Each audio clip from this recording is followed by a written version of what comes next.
할렐루야! 할렐루야! 할렐루야! 단비가 내리고 있습니다. 오늘 이 시간에 성령의 단비가 우리의 심령 속에 촉촉히 내려서 우리의 영혼이 하나님의 영으로 충만함을 입는 시간이 되기를 주님의 이름으로 축원합니다. 오늘 주시는 말씀은 너희에게 평강이 있을지어다. Peace be with you. 너희에게 평강이 있을지어다. 왜요? 제자들에게 이 시간에 가장 필요했던 건 평강이었어요. 왜냐하면은 예수님 잡혀갖고 십자가에서 6시간 동안 피 흘리면서 처절하게 죽는 모습을 제자들 봤잖아요. 그것도 군병들이 잡아가가지고 또 제사장들 보낸 사람들 군병도 오고 하속인들도 와가지고 검과 몽치를 가지고 와가지고 그 대제사장이 귀를 갖다가 또 베드로가 성질 급하니까 그냥 귀를 갖다가 칼로 베버렸잖아요. 근데 마지막 세 번째 사실 그 대제사장 귀를 베어버린 그 베드로가 그 자리에 있었다는 거 세 번째에 예수님을 아느냐고 저 사람도 알고 있는 사람 그 당이다 했더니 아니라고 I don't know, I do not know him. 그리고 저주하면서 욕했다고 그랬어요. 그러니까 그때 닭이 3번 울어버렸어요. 그렇게 예수를 잘 믿고 잘 따라다니 내가 죽는 주님과 같이 죽겠다고 한 사람이 도망가 버렸어요. 얼마나 창피해, 얼마나 비참하고. 그 베드로 또 나중에는 뭐 그 전설에 의하면 십자가에 거꾸로 매달아 죽었다고 하는데 중요한 것은 우리가 예수를 따르면서 예수를 부인하고 있지는 않은가 우리 자신을 점검하면서 오늘 너희에게 평강이 있을지어다 라는 제목을 가지고 함께 은혜를 나누고자 합니다. 설교 시간이 제한되어 있기 때문에 순서가 많이 있어서 길게 못하니까 그냥 짧게 엑기스만 해서 말씀을 증거하겠습니다. 잘 아시는 대로 예수님이 잡혀서 죽은 이유가 뭐예요? 그는 대제사장들과 장로들과 서기관들 특히 대제사장들의 시기 때문이었어요. 시기는 사람을 잡아 죽입니다. 예수를 죽인 첫 번째 이유는 성경에 보면 시기였다고 얘기하고 있어요. 안나스 그 가야바의 장인에게 가서 먼저 예수가 붙들려 갔죠. 군병들이 와서. 그 다음에 이제 안나스에게 먼저 가고 그 다음에 그 해의 대제사장인 가야바에게 갔고 다 결박된 채로 이제 빌라도 앞에 섰습니다. 우리가 성경에 보면은 예수님께서 신문 받을 때 하나도 공회의원들 앞에서 사내들인에서 입을 다물고 얘기도 안 했어요. 그러나 마지막에 그 대제사장 앞에 가서 이런 말 한 적이 있어요. 뭐라고 했냐면 내가 하나님 우편에 하나님이 아니죠. 그거는 권능의 우편에 The right hand of power 권능의 우편에 앉은 것과 하늘 구름을 타고 오는 것을 너희가 볼 것이다. 사랑하는 여러분, 우리가 믿는 예수가 이미 붙잡혀 갔을 때 그는 하나님 보좌 권능의 우편에 앉는 것을 얘기했고 신문 받을 때 하늘 구름을 타고 온다고 예수님은 말했어요. 빌라도 앞에 섰을 때 빌라도 부인이 나타나가지고 저 사람 때문에 내가 밤새도록 꿈을 꾸면서 아주 힘들었다고.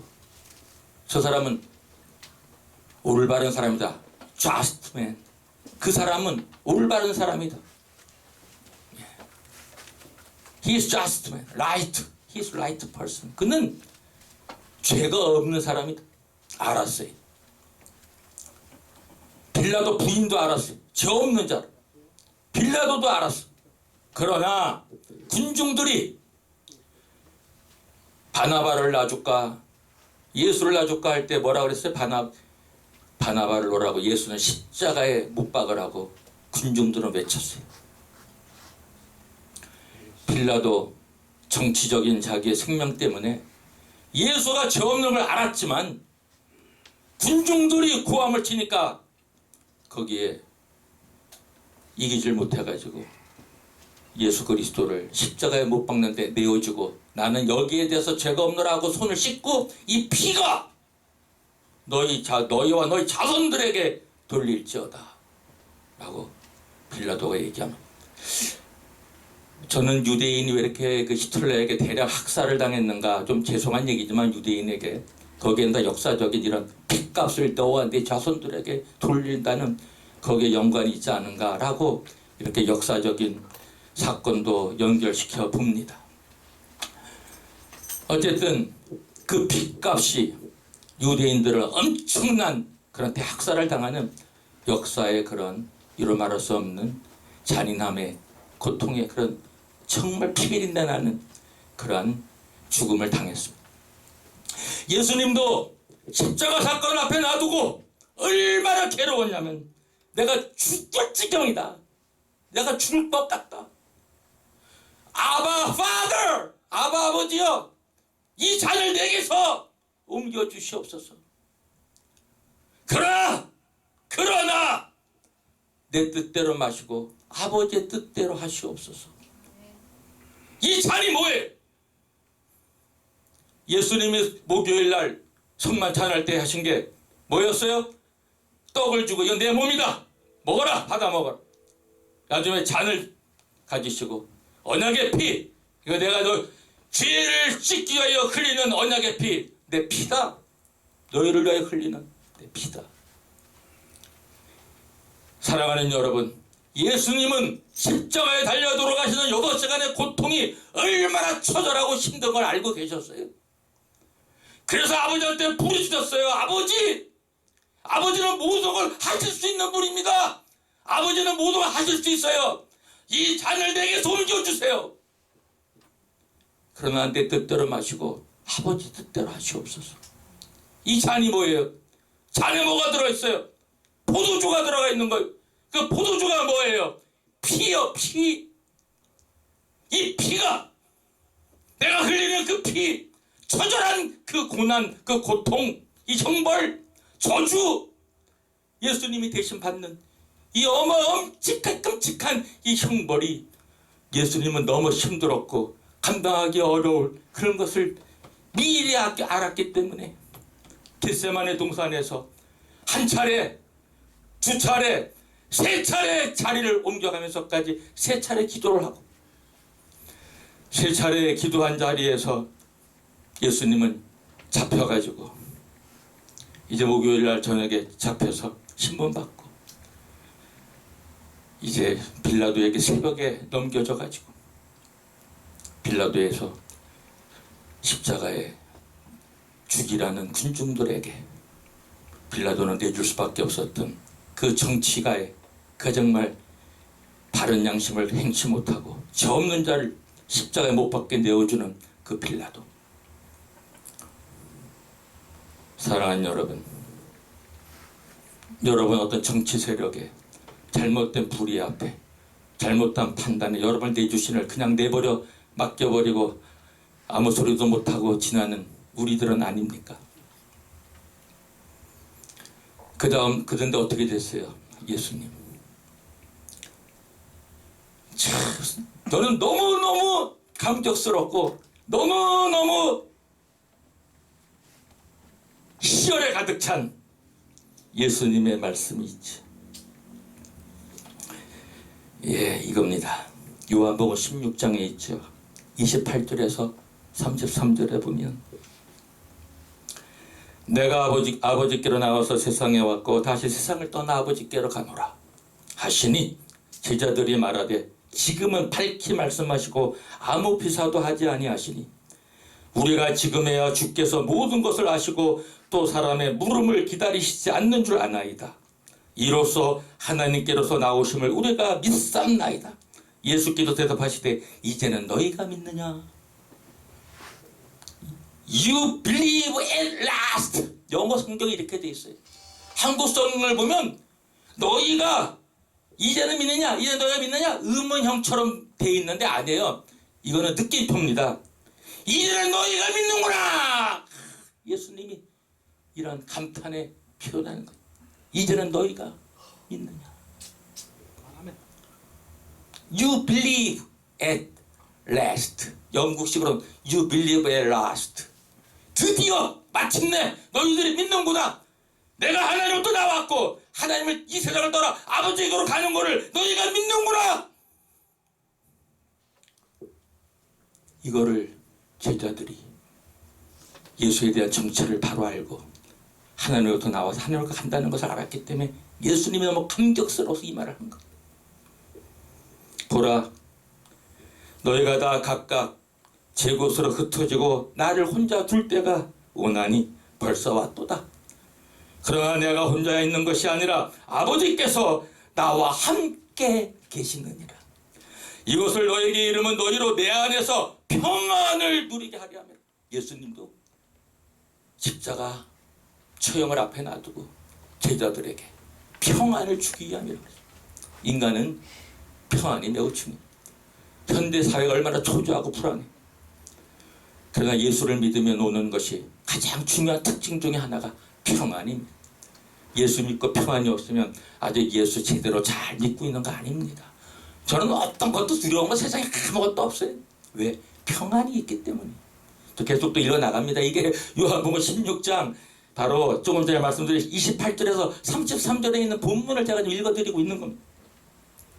세상에서는 너희가 환난을 당하나 담대하라. 내가 세상을 이겼노라. I have told you these things so that in me you may have peace. In this world you will have trouble. But take heart. I have overcome the world. But take heart. 담대하라. 담대하라. 예수 믿고 담대함이 없으면 예수 여태까지 믿음이 조금 점검해 보셔야 합니다. 그러면서 하는 말이 내가 세상을 이기었노라. 이 말은 내가 평생 살면서 너무너무 좋아하는 예수님의 말씀이에요. 이거 십자가 처형을 바로 앞두고 며칠 전에 하신 말씀입니다. 사랑하는 여러분, 우리는 지금 어떤 환난 중에 있습니까? 세상에서 주는 여러분의 인생을 망가뜨리려고 하는 세력들이 있습니까? 여러분의 인격과 여러분의 가정과 신앙과 여러분의 직장과 여러분의 건강과 모든 것을 파괴시키려고 하는 세력이 있습니까? 사랑하는 여러분, 담대하십시오. 대한민국을 망치려 하는 세력이 있습니까? 담대하십시오. 하나님께서는 예수를 통해서 세상을 이기게 하셨고 예수를 믿는 우리는 세상을 이깁니다. 예수 믿고 세상도 못 이기려면 예수 믿지 마세요. 믿음을 못 하러 가지. 세상한테 지고 사는데. 아닙니다. 예수를 믿는 위대성은 세상을 이기는 데 있는 것이고 우리에게 준 평안에 있는 것입니다. 세상을 이기기 때문에 평안한 것. 이기지 못하면 계속 힘들어. 고민에 빠지고 염려에 빠지고 불안에 빠지고. 그러나 예수를 잘 믿고 예수님의 세상을 이긴 것처럼 예수님을 잘 믿으면 예수와 함께, 예수가 내 안에 거하고 내가 예수 안에 거하니까 예수와 나는 연합체, 믿음의 역사는 예수와 나가 하나가 됐다는 거예요. 이게 믿음의 위대성이죠. 그러니까 세상을 이기는 거예요. 왜? 예수님이 내 안에 살고 계시기 때문에. 사랑하는 여러분, 동행예술선교에 어려움이 많이 있었습니다. 갈등도 많이 있었어요. 그러나 이 자리에 제가 다시 섰습니다. 나아가기로 했습니다. 사랑하는 여러분, 기도 많이 하시고 앞으로 동행예술선교회를 하나님이 어떻게 축복하시고 어떻게 사랑하시려는지 보세요. 권성현 목사 만만한 사람 아니고 그의 예수님이 나의 삶의 주인이고 예수님이 나와 함께 계시고 내가 예수 안에 거하고 예수가 내 안에 거하기 때문에 어떤 세력도 나를 이길 수 없어요. 나를 이길 수 있는 단 하나의 세력이 있어요. 그건 예수님입니다. 사랑하는 여러분, 여러분도 똑같아요. 어떤 누구도 여러분을 이길 수가 없어요. 여러분을 이길 수 있는 분은 예수님 한 분밖에 없어요. 우리는 서로 사랑으로 덮어주고 사랑으로 이해하고 사랑으로 존경하고, 그러할 때 이 동행예술 선교회가 잘 될 것이고 부흥될 것이고 발전될 것이고, 동행예술 선교회를 통하여서 정말 동행예술 선교회는 예수와 함께 동행하는 선교회다. 하나님과 동행하는 선교회다. 이 선교회를 보라. 어떻게 하나님과 동행하는 선교회인가를, 그건 우리가 증거해줘야 되고 우리의 책임이 있고 우리가 힘차게 그렇게 달려나가야 되는 것입니다. 그것이 우리의 믿음이요 우리의 힘이요 우리가 앞으로 나아갈 동행예술 선교회에 헌신하면서 열심을 내고 이 선교를 통하여서 하나님 영광 받으시고, 이 선교에 나오는 자마다 세상을 이기고 주님과 동행하며 삶의 진정한 평안과 위로와 기쁨과 만족과 의미와 가치와 목표가 꿈이 실현되어지는 저와 여러분 다 되시기를, 그리고 우리 대표회장님 힘내시고 우리 회원분들 힘내시고 다시 한번 동행예술 선교회가 힘차게 도약하고 날르는 그런 역사가 일어나기를 주의 이름으로 축원합니다.